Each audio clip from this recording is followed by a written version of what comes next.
Okay, so naagya po yung mga naibagong mga post karon, labi na nairally karon nga against sa result sa election nya.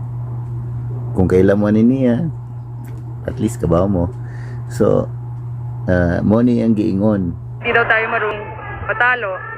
I think that the truth is, it's not about just this election anymore because I think that the data shows clearly this election was bought a long time ago, and that's something that we will not take sitting down. No, I am not going to have my president be named Ferdinand Marcos again, ever. And I think it's that simple. My siblings are here too. I brought them, my baby sister, my baby brother, and they're young, but like we all know what's right and wrong. And I think it's very simple, no, what we have to do. If we're not here to stand up, if we're not here to fight, edi ano po ginagawa natin dito sa Pinas, di ba? Mahal natin ang Pilipinas eh. And I think that at the core of it, that's really just it. mo ni ang giingon nga makita sa video nya, ningon siya nga we love the Philippines, meaning ang mga nibutar ni BBM oy wa mo ni love the Philippines. Unya, we know what's right ni siya, we know what's right. So kadto mga nibutar ni BBM, you don't know what's right. Ang grabe nga yung giingon, I don't want Ferdinand Marcos as the president niya kay kuan man ni democracy, pwede ka musulti si mong ganan isulti. Pwede sa tamay ngono nga we don't want a pangilinan as a vice president, kay anak mo na siyang pangilinan. Nya kung musulti ka na, nya musulti sa kuging ato, unsa kay bation nimo. Usahay we claim that we have the right of speech, pero kung musulti si Duterte o kanang iyang bati ang sultihan nga siya putang ina, di ta ganahan.